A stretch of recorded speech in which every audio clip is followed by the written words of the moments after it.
ദൈവത്തിൻ്റെ ഏറ്റവും പ്രിയമുള്ളവരെ, അവിടുത്തെ സമാധാനം ഞാൻ ആശംസിക്കുന്നു.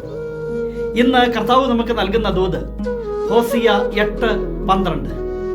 ഞാൻ അവന് 1000 പ്രമാണങ്ങൾ എഴുതി കൊടുത്തിരുന്നെങ്കിൽ തന്നെയും അവന് അവ അപരിചിതമായി തോന്നുമായിരുന്നു.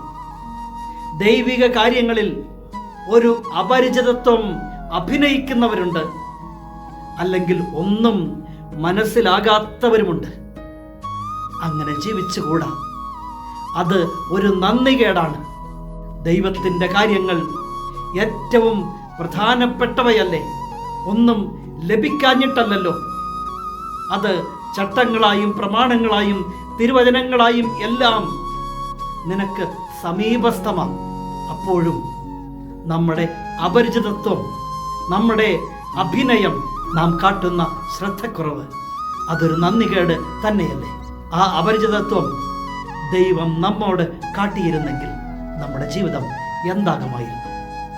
കരുണാമയനായ ദൈവം നമ്മെ എല്ലാവരെയും സമൃദ്ധിയായി അനുഗ്രഹിക്കും.